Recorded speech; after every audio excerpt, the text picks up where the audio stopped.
know. Yeah, Clem was quite the character. Oh, he's so proud of that house.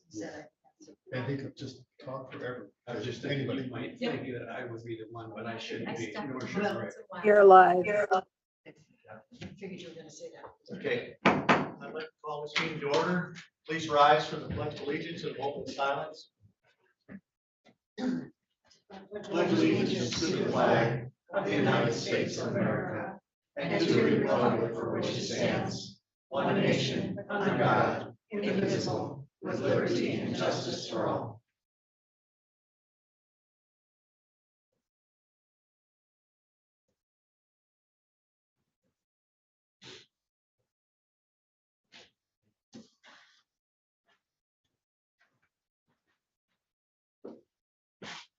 Roll call, please.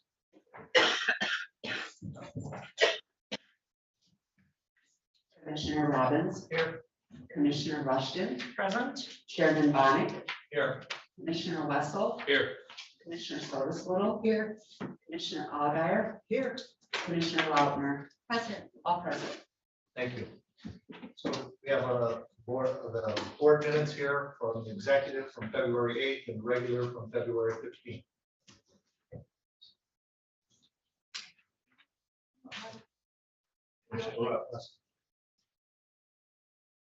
I move to approve the executive board minutes of February 8th, 2022. Support. All those in favor say aye. Aye. All those opposed say no. Motion passes 7-0.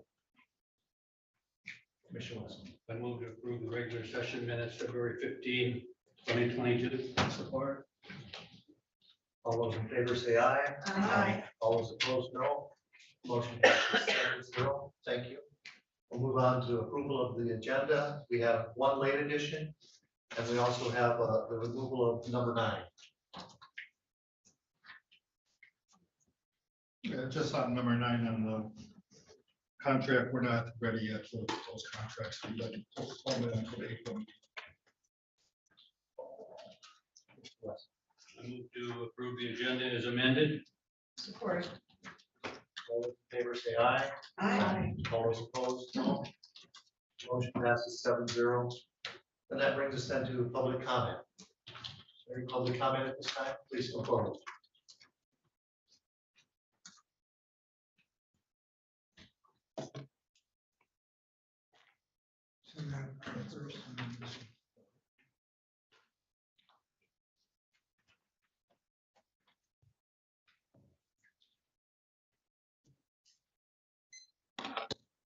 Hi, Bill Wiesner, Elmwood Township again, and I meant to get this handout to you earlier. It's an updated version, pretty much the same, but a few more links, hot links in there that you can look at. The Mike Lindell stuff's on the front. Here, this hot link right here is to see what Michigan, all the counties in Michigan, including Leelanau, shows 1,400 votes were switched from Trump to Biden. Again, my reason for being here is to replace the Dominion voting machines with paper ballots that are local, secure, and easily auditable. Still on, this is updated version of last week's. I've got a hot link, goes directly to Absolute Proof, the 30-minute version, and Dr. Frank's Scientific Proof. Those are two that I liked a lot. And I emailed them to you too. And actually, I looked up the email addresses of every other staff because basically I want everybody in Leelanau County to know the concern over those Dominion machines. So I'm passing that on to them too, and like 200 links that I have on my list of concerned citizens. And so it'll be around the country just a little bit too. It's not that Leelanau is any different, but I live in Leelanau. That's why I'm here. If I lived in Grand Traverse, I'd be going there. And here's a little addition. I got the direct quote from purported Joe Altman says that this is what Eric Coomer, the head of strategy and security at Dominion Voting, here's what he said in a call with an Antifa group that he had infiltrated. And it's in this highlighted area here. It says, and then somebody says, hey, what are we going to do when effing Trump wins? And then he responds, don't worry, effing Trump's not going to win. I made sure of that, and laughs. And here, that link, by the way, doesn't work because Adobe doesn't allow anything from ThriveNet. So Thrive Time shows. So it does work in the email that I sent you though, so you can watch. And it's really interesting to see what's going on in that one. And in this one also, this one is even more interesting with the Coomer stuff. And then the election integrity ones are very good. This is what we should replace. There should be no question about the integrity of the vote. And the clerk is doing her job. She's following everything, all the protocols and everything. But from the people that have gone around the country and searched things out, they are not aware that these things are happening behind the scenes. When they go to audit it, they've audited something that's already been corrupted. So it comes out the same, yes? Same. I'm looking at the third step here. Any law, rule, or act of government that reduces or risks election integrity is void. Now, this is this man's idea, but it sure makes sense to me. If it's not, it doesn't have integrity or it's corrupt, it shouldn't be held to the law of the state or whoever. All right, the second handout is just one that that's for this week. And this is Tina Peters in Mesa County, a lady down in Hillsdale County. She is a township head there. She, according to the clerk here, she told me about her. She said she got into a lot of trouble not going by the rules. Well, I would say the Americans got a lot of trouble with the British too, when there wasn't representation, when that was being stolen from them. But it's a good to stand up. Now that lady down in Hillsdale is suing the people that took her to task and pulled her off the job. Likewise with this Mesa County lady, Tina Peters, she was just thrown in jail on 15 felony counts, but it's just because they're trying to silence her. She followed the law that was on the books. You cannot get rid of the log files. You have to protect them in some way. Dominion said they're going to come and remove the log files. She asked her IT guys, they wouldn't do it, so she found somebody else. And that somebody else is this guy on the last 2 pages. He knows his stuff. So anyway, I just read through. These are the highlights of the second. Bill, your 5 minutes are up. All right, thank you for your consideration. Yep.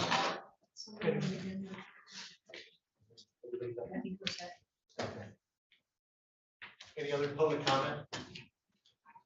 Seeing none, we'll then move on to commissioner comments. Then from there, we'll go to communications, proclamations. No report, but I just passed out to each of you the 2022 virtual points of pride. I know it's March. Many of you go to your townships meetings, and I'm doing this for the last 7 years and almost forgot about it. So I did it today, and we have it on both sides. So I also was emailed to you, so if you want to use it. But just the only comment is, if you look at this, we've had a good year, a lot of major accomplishments. We get bogged down sometimes with the minor details and disagreements, but you look at it, it's pretty impressive. So all of you should be congratulated for your efforts. And we've made a lot of progress since last year, a lot of topics. Thank you. Right, and that brings us then to the consent agenda. And the purpose of the consent agenda is to expedite business by grouping non-controversial items together to be dealt with in one motion without discussion. Any commissioner may ask that any item on the consent agenda be removed and placed elsewhere on the agenda for full discussion. Such request will be automatically respected and will not need a second. Commissioner Rushing. At this time, I would move to approve the consent agenda as presented. Second. All those in favor say aye. Aye. All those opposed, no. Motion passes 7-0. Then that would bring us to our action items. The first one is the purification system, and we have a white sheet here that they have prepared two motions that if we want to move forward with it. The only piece of information, I actually happened to read this afternoon, it's the Wall Street Journal from this weekend, an article about how critical ventilation is. And I just happened to be reading this over noon, and I found this on the copies for all of you. But there's no further information from last week, so there was two different proposals. One was a system for the law enforcement center that basically they've been using since August. And then, as you remember, last week, Mr. O'Connor came here with a system that will be in part of our ventilation system. So if you wish to proceed, I believe last week you asked it to be separated, two separate. Correct. So they are separated in here. One is for the law enforcement center, one's for this building here. I just want to say, if I may, the article that you brought to us today, is this an opinion of the writers, or we didn't get a chance to read it? No, I just read it today. It's a Wall Street Journal article about ventilation, critical ventilation. It's not in favor of any of these two products, it's just a general overview of how important it is to get proper ventilation. And that's what I'm asking, it's the opinion of the writer of the article as opposed to him naming any scientific scientists. You can read it. It does reference something, but this is not in the opinion page. It was in the news section. Okay, thank you. It's not in reference to any of these products. I just have a general overview. Commissioner West. Yes, I move that the Leelanau County Board of Commissioners approve the purchase of 4 pure and clean units and one mid-range hydroxyl blaster unit from the ARA Group for the Leelanau County Law Enforcement Center at a cost not to exceed $9,999.95. Funds to come from account ending in .970.000. Second. All those in favor say aye. Aye. All those opposed, no. Motion passes 7-0. All right, seeing no other motion, then we'll, yes. Should we discuss a purification system for this building? Only if we have a motion. I move that the Leelanau County Board of Commissioners and the commission Yes. approve the quote presented by Gary O'Connor for the purchase and installation of air purification components within the air handling units on each of the 3 floors of the Leelanau County Government Center at a cost not to exceed $6,324. Funds to come from 470-000-000-970-000. So reading this, can I? Wait, we have to have a second. Oh, we do, Okay, don't we? all right. I'm sorry, I'm like. Okay, go ahead. She's not- Reading this, it does mention that this information is as a result of research. And we've had 2 years for people to do a whole lot of research.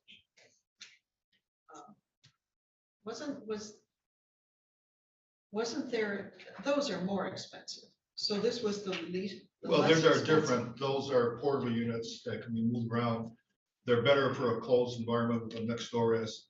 But here, Mr. O'Connor is recommending one that's being installed in our vent system. So they're Right. not the same systems. But then it would, each one would handle an entire floor. Yeah, so that cost there is for all 3 floors. Is that installed? Yes. You know, it's a lot of money, but on the other hand, it will keep our employees healthier. Which means they're more productive, and they're happier, and I think it's probably a wise investment, so I would support Any other comments? Question. Yes. Some questions for Michelle. What fund is it come out of, Michelle?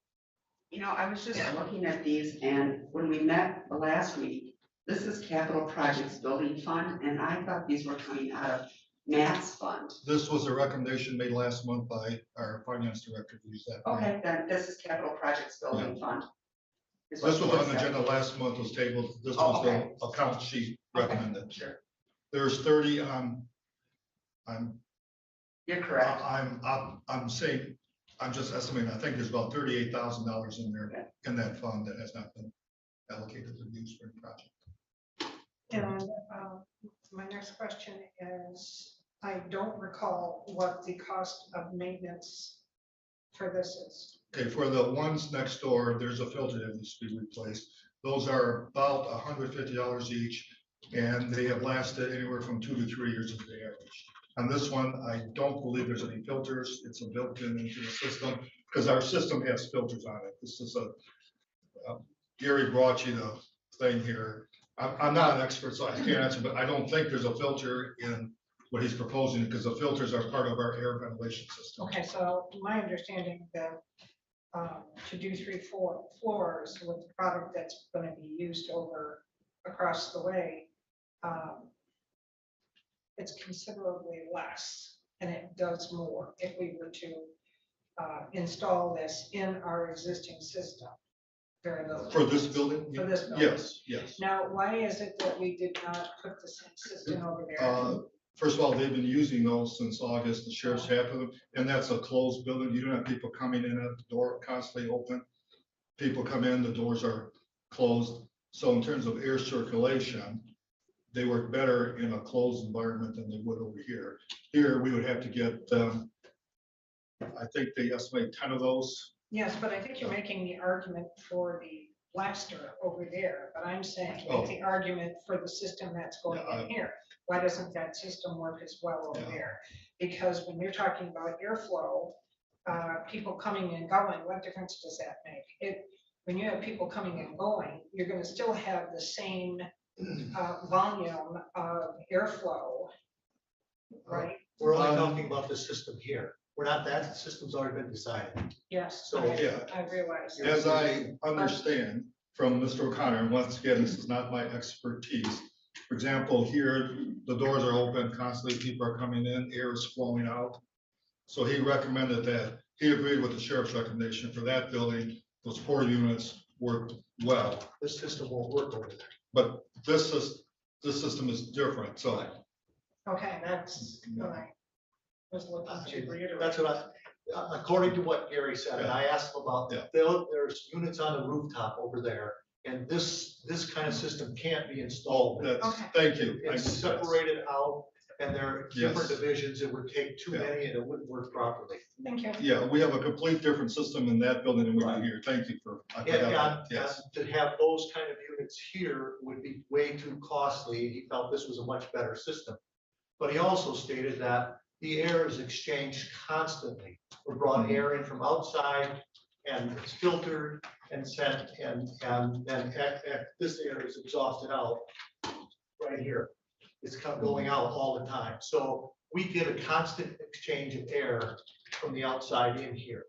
So I mean, he's saying if we're gonna do this, do it, but he didn't really say that this is necessary for this because the air is already changed all the time and it's filtered as well. And he changes those filters on a regular basis. I think twice a year, every Yeah. 6 months. Yes, as I remember, he did say, for that building, the system that you just agreed to works well. But this building, we have a system in place, as I believe this will enhance the system, but there is a system in place.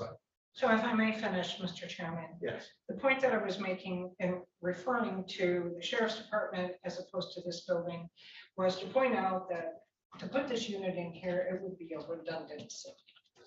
I'll rest my case. Right, I mean, and that's exactly what at the time that we talked with Gary, if we're gonna put one in, he said that, but I got the sense that he wouldn't say this directly, that it's not necessary because we have a filtering system already and it's fresh air constantly being brought in. So, I mean, I'm not gonna support it for this building. It's a different situation over there. So he did say it's a redundancy? I mean, is our system good enough? Let me do this. How about I don't want to speak on his behalf. This is not my expertise. He did say, as you remember originally a month ago, one of the plans was to put these units in this building. The cost would have been quite a bit more. And so I asked him, is there another system that you would recommend for this building? He did come up with that.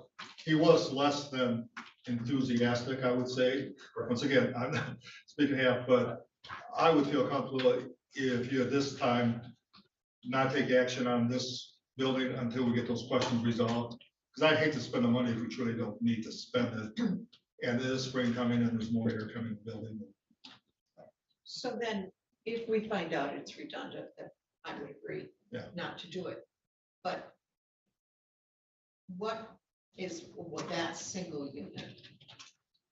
That would be great in this room. It works fantastic if the door is closed here and the air. And how much was that single It's, unit? you just purchased them for next door at 14, it was part of your package. I don't have. it from me. Well, it's $10,000 for 4, right? No, because that included the large cleaning unit too. Oh, I think there were $14.99, $1,499. So instead of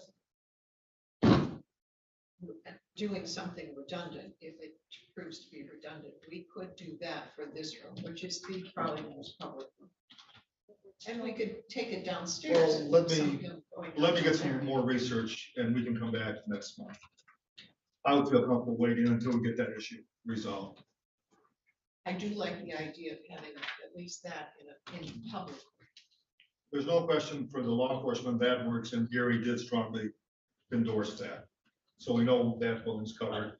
And unfortunately, that's where we had the breakout in the last 6 months of COVID cases. We've been blessed in this building. We've had a few, but not as many as next door, because I think there's a different environment there, and they're encased all the time. Right, so do you want to remove your Sure. motion or? Yeah, is that okay with the second? Yes, it is. I was just, I think it's a good idea to have Gary come back or to get more research. One of the questions that's in my mind is, yes, we've got airflow, but I thought he said the air exchange rate was different. So it would be nice to confirm that. I did ask him the air exchange rate, how often through the day. He didn't really know that. We did ask him to get that information. Because that's how long it actually goes out. Right, He rather just than said it's just constant all recirculate. day. Yeah. Yeah, it circulates constantly, but that just means exchange. And we did, That's what he said. when COVID first hit, we did crank up the airflow unit. Right. They were working at a certain level, and I did have Gary turn it up to the maximum amount to get air circulation quicker. So I know we did that, and it's been that way ever since. Right, so then we move on to the Veterans Memorial update. Yeah, Laurel, could you put those pictures on the screen, please? So I don't know if you had a chance to go look at their Veterans Memorial. You know, last week, we talked about potentially adding a Space Force flag, and the cost just for the study was $7,900 just for the study. Originally estimated that the cost could be about $40,000, and he's probably pretty accurate if the study is 8,000. So let me just go up, because it's a little hard to see here. So this is the Veterans Memorial here, as you drive up. And you see we have two flags. You see this flag and this flag looks deceiving. They're on separate poles. They're not on these two main poles, but the angle, you just look, you think they're on these poles. There's black poles that have the separate flags on them.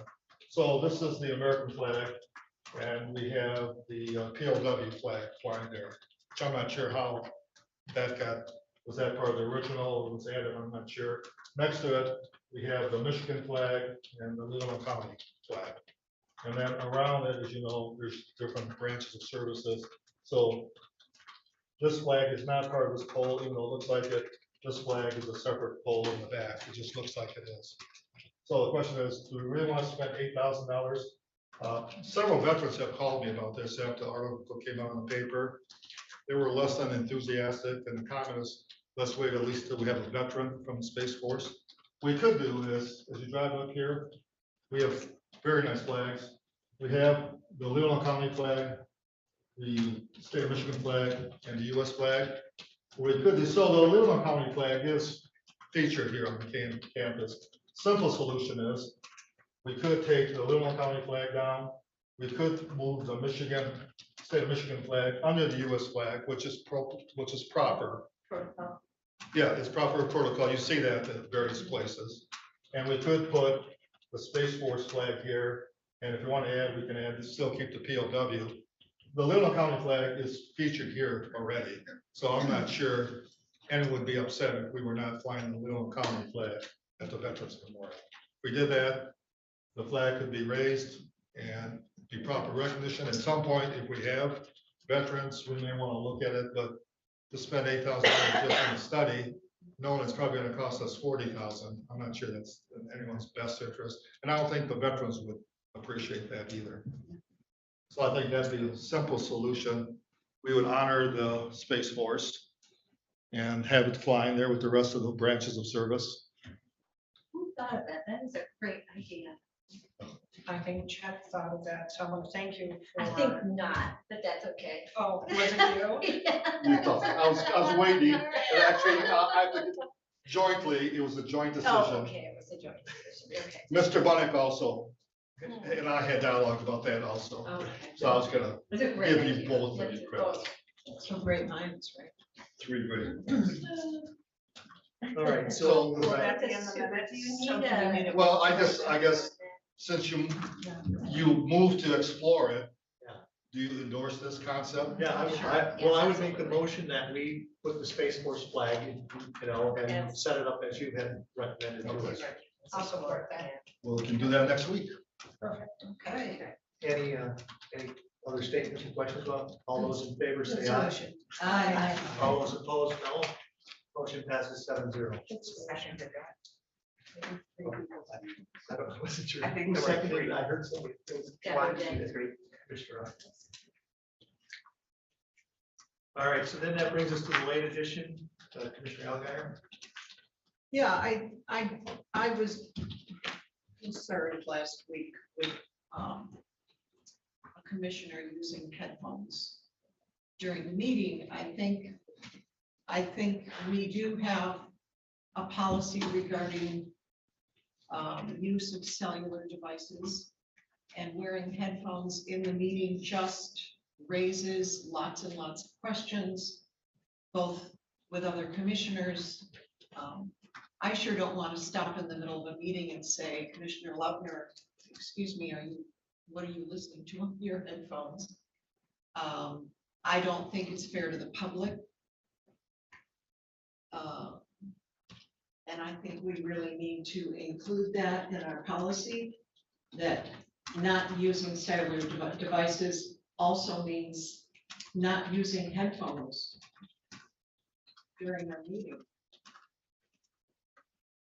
I think that's just part of, I think that needs to be, I would think it's understood, but it appears we need to clarify that.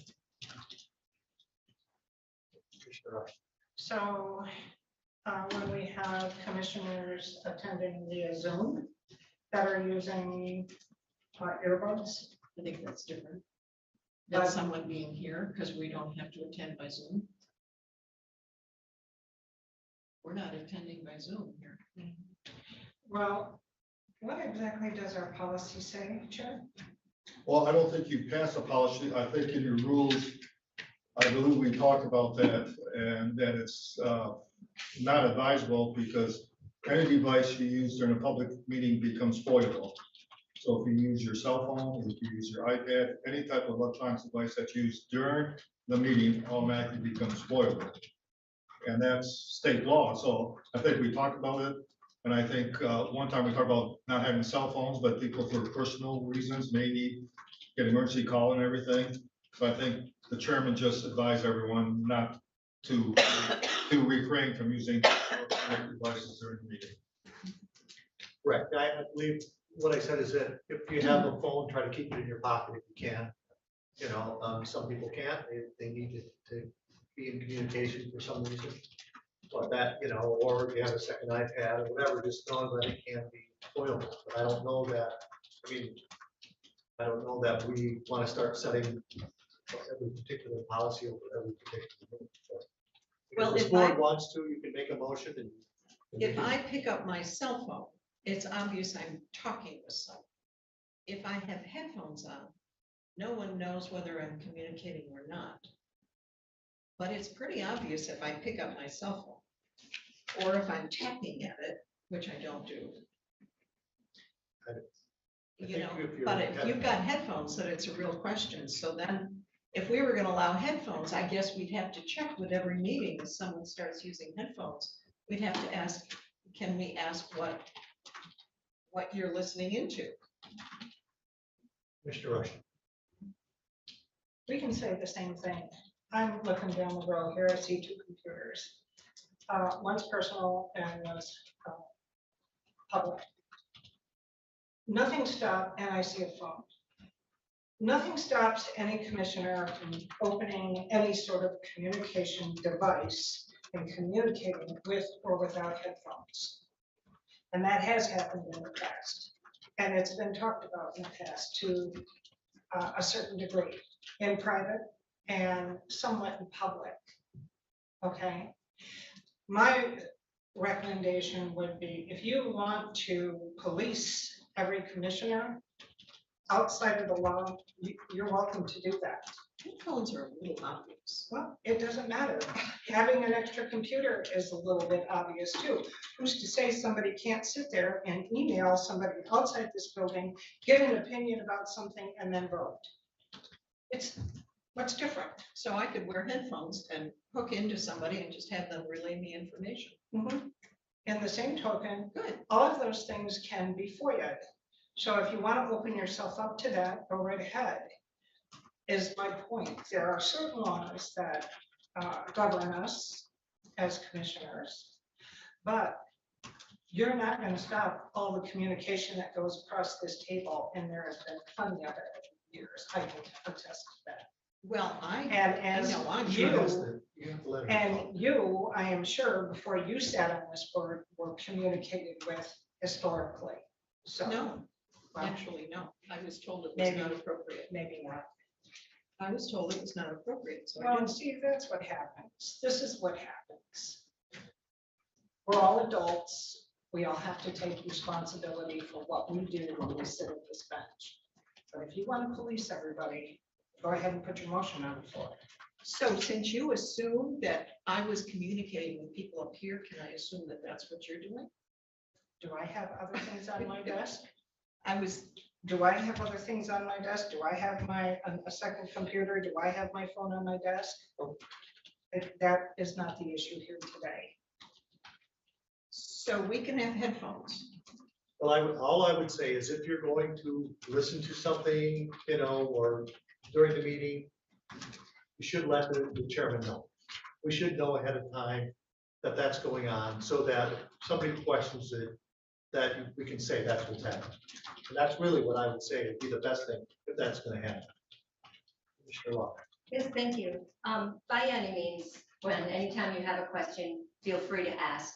I did talk to you and explain to you that there was no outside communication. I did explain that to you, so you did know that.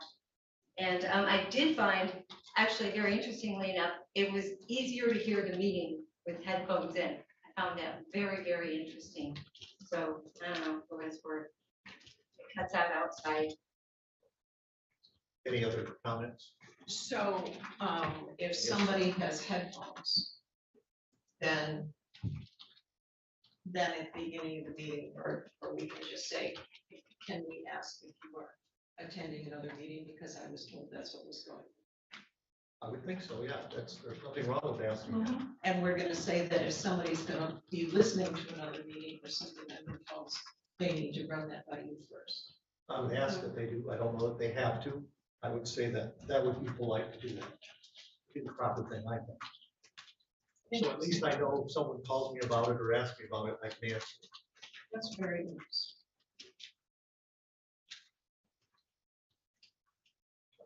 Commissioner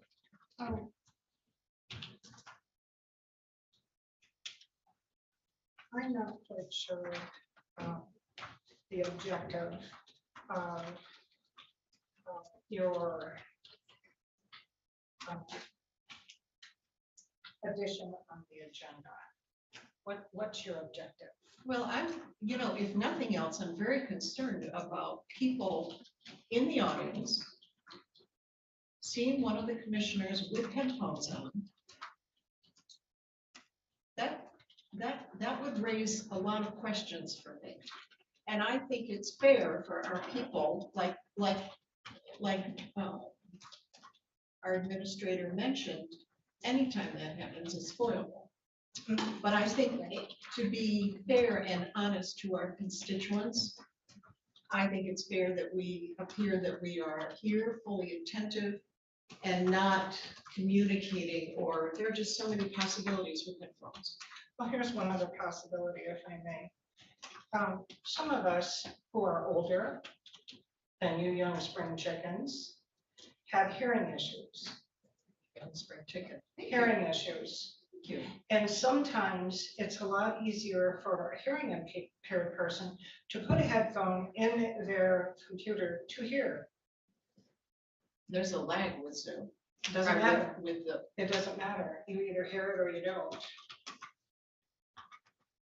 I'm talking. if you were, I I just understand what We you're should talking have one about. person talking at a time. Well, I'm And trying to just- understand what Yeah, but she's we don't saying. I have made the conversations. All right? May I attempt to summarize and take the emotions out of it? Yeah. You all are 7 independent elected officials. The chairman can suggest, he cannot mandate anything from all of you. If you choose to wear a headphone, you're opening yourself up to FOIL. And so people in the audience, if they see that, they would have the legal right to file a FOIL request. You as 7 independent commissioners know that coming in. If you wish to take that risk or that chance, or feel you're doing something perfectly legitimate, you have that right. So the chairman can't mandate it, but there are consequences for doing it. So anytime, and that's why attorneys say, they encourage you not to bring any other devices to you during the meetings. Obviously, your phone's in your pocket, but if you text back and forth, it's spoilable. If you send email back and forth, it's spoilable. If someone sees someone with headphones on, that person legally can file a FOIA request. We'd have to investigate it, see what that person was doing and their response to it. So, in simple terms, each of you have to make a choice how you wish to proceed. The chairman cannot mandate unless you pass a motion, and even that question is legally because you are separate, independent elected officials. You have to make a choice how you wish to proceed. It's probably not a, yeah, legally, but there's nothing that says you can't do it. I was just going to say, the record will clearly show that I was participating and engaged in the meeting. So I was here and not absent. I was here, not on my Zoom. I was here to represent my constituents. And just a comment about the hearing. Under Americans with Disabilities Act, if you have a hearing loss that's legitimate use, you have to announce that though. Out of fairness, you should let the chairman know if you're doing that for a hearing issue or any other health related issue. Mr. Chairman, being the most elder commissioner here, I do wear hearing aids. And so I forgot them today, but I occasionally have my hearing aids on if I want to hear what's being said. If wants to hear it. You haven't been back from vacation long enough. Any others? Are we? I personally think that the administrator defined the issue appropriately, and so I would suggest we move on. Any other comments? All right, then that would bring us to a review of financials. Do you have any questions about it at all? Nothing on late claims. I talked with Jen today. And See you. any committee reports? I have Go ahead. brief update. I just wanted to let this board know that the opioid task force had decided to break the organization up in groups. And we had scheduled meetings for each group, group 1, group 2, and group 3. And they did meet. And So that process is starting to take a new form, and we are continually looking for those who want to volunteer as part of our opioid task force. There are different areas that people may feel comfortable, and so you might want to take a look at that and consider becoming part of a task force team. As we have seen in the recent months where drug use, alcohol use is on the rise. So, And just to follow up that, and I did a meeting with Rebecca, and we're going to discuss this at our April meeting, but there will be a series of presentations open to the public about suicide prevention and drug use. She's working on that. And also some that we hoped to do several years ago, had great support from the schools, but if COVID hit, we are hoping to either sponsor or coordinate events around prom for all the schools, including Traverse City. That we'd be glad to know I am, that. Yeah. And so we'll either sponsor, because some schools do it anyway, we'd be a co-sponsor. And she's actually looking at doing one for Leelanau County here. Mhm. So that's what we talked about when we first started, had great support from the schools, but then with COVID, it just never happened. And so I think it's gonna happen this year. you know, if I can say, years ago, my husband and one of the gals from Traverse City used to go into all of the schools in northern Michigan, and they used to put on a program called Party Smart. And they did it the week before graduation, and it was very well received from the kids. So it would be nice to have some sort of programming, you know, to give these high school kids the opportunity to make the right decisions on that one night, most important night they think of their life. So, We can give you a further update at the April meeting, because we're gonna meet at the beginning of April. By the time we come to our executive meeting, we can give you a further update. Rebecca's doing a great job reaching out there, getting schools involved. We've had the counselor from Glen Lake join us for the first time in quite a few years last time. And the other schools, she's reaching out to the other schools, but I think the idea of the prom, once again, some type of activity at the prom. So it's not alcohol related afterwards or beforehand. I think it's a great idea. I think she's been in dialogue with all the schools in the area. Senior party, that would be, or was it Park Place? They used- This is probably at Park Place then too, you know, way back. Well, I know you graduated in the 90s, so things were Yeah. different. Oh, that's true. It's a little later on. Yeah, right. Mhm. Right. probably through that somewhere. Then- Oh, yeah, I'm sorry. That brings us to any special reports by staff. Yeah, Commissioner Wessel. Yes, the administrator did circulate a Record Eagle article on Northern Lakes Community Mental Health, and we're having some real challenges right now. And I talked to the chair, we're going to put that on the agenda for an update in next month. It stems from some dissatisfaction, primarily in Grand Traverse County, in the process for selecting a CEO.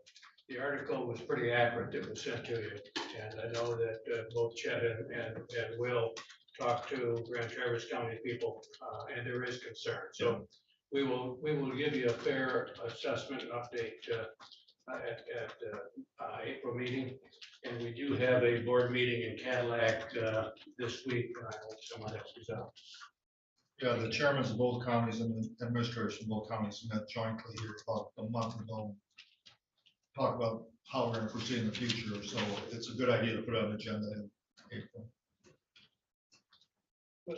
And I would just like to say that we have a special meeting coming up on April 19th. And I would just think that we should start thinking about, and it's going to be with Matt McCullough from Network Northwest. And I would think we have to start thinking about a list of responsibilities or requirements or the things that we want for an administrator. So maybe each commissioner would start thinking about that or making a list. That would be good, so that even next month we could talk about a little bit. So when he shows up, we have questions to talk with him about, and you know, things that we may have to help us Yeah, with. you'll get an email before that event to help you. Mr. Rush. To piggyback on that, I think maybe a good place for us to start is to have Chet provide all of the commissioners with a list of his duties. I think that's going to be important. What exactly does current administrator do? Okay, because we're going to need that information in when it comes time to interview and consider an administrator. So I think it's really important because there are a lot of things that he does that we really don't see. And I think it's important. So if you would provide that list to us and make it And comprehensive. instead of having, I'll be glad to do a list, but I think also in terms of priority, where much of my time is spent, because you would not know that. So I'll try to do the list, and I'll try to put some things in terms of what are the priorities, or, primary, Yeah. secondary duties, middle. So That I'll would try be to, great. yeah. Yeah, I'll be but glad. we need to really Yeah. know what it is that you do Okay. in your position before we look at. And the third issue you need to look at is the salary range for you. What you don't want to do is get in a situation where you did several years ago before I came here, where you offered the job to 3 people and they turned it down because for whatever reasons, they could not agree on salary terms. That's not fair to the individual. That's not fair to all of you. So you really, before you post the job, you really should have a firm range, and you're going to stick with that range too. Because I wasn't here last time, but as I understand, well, that's exactly what happened from there. But as I understand, there was a range last time. However, some commissioners didn't want to stay in that range, and that caused controversy for the board and also caused controversy for the people applying for the job. There was a salary period, but a couple commissioners told them they could negotiate it. And that, so they thought they could come and negotiate for a range, and that's something no commission should do. Commissioner Rush. In regards to that, what kind of data do we have on what administration positions are being paid? I'm trying to get that for you by the 19th. Okay, and correct me if I'm wrong, Commissioner Wessel, at Community Mental Health, they had somebody that they had interviewed and were interested in hiring and actually offered them $160,000. And he negotiated, I understand, back with a $200,000 wage. And your board decided absolutely not, so you lost. Right. Okay, that unfortunately, I think is an issue across the board. People need and want more money. And especially in today's world where we have inflation at such a high rate. So it's going to be, it's something that we need to look at, for the region. What is the region paying in other administrative positions? And it's going to be sticker shock as far as I'm concerned. When I read that. But, and I agree, we ought to set the range, and we cannot go above that range unless we decide to start a whole search. Because that's not fair to the people that don't apply because they're not interested in the range. Exactly. So, if we put a specific number out there and we get no takers, then what? Then the board reconsiders an increase? Good. I'm optimistic you'll get takers. I already get some casual calls from people. My salary is probably, if you take away Grand Traverse County, because they're in a different league by themselves. If you take the rest of the counties in northern Michigan, my salary is comparable with the other counties.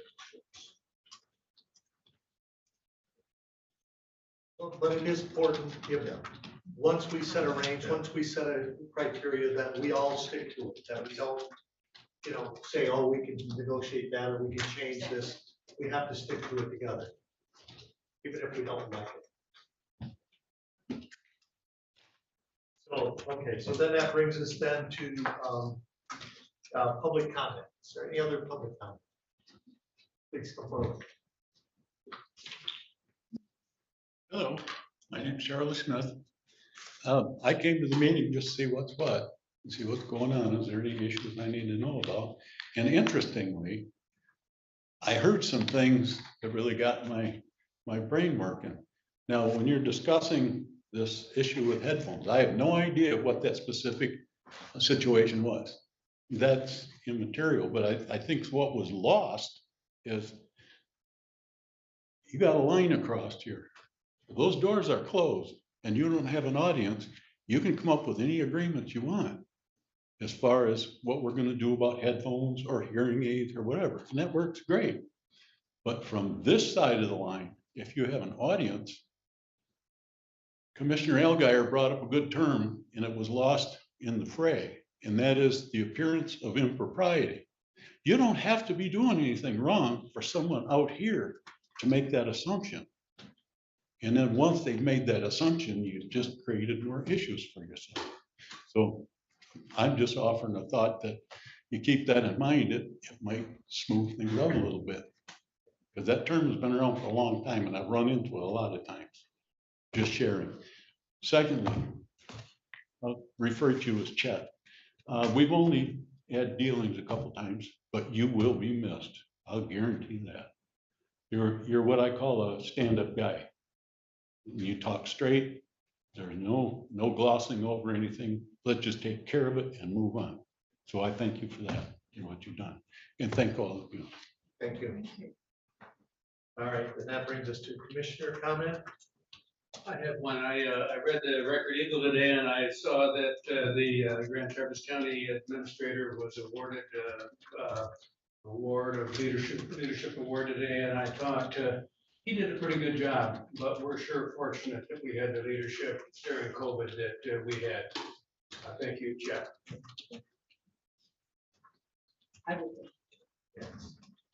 It was a team effort. We all got through it. I don't want to say past tense. I keep saying past tense. It's hopefully it's the worst. I like the way you think. Past tense. Brings us to, I don't think there's any amendments or transfers. So then we're There are claims none. and count. Mr. Locke. Yes, I would recommend, I would move we approve pension accounts, $228,052.12. Second. All those in favor say aye. Aye. All those opposed, no. Motion passes 7-0. I would move we approve post audit, $2,307,624.53. Second. All those in favor say aye. Aye. All those opposed, no. Motion passes 7-0.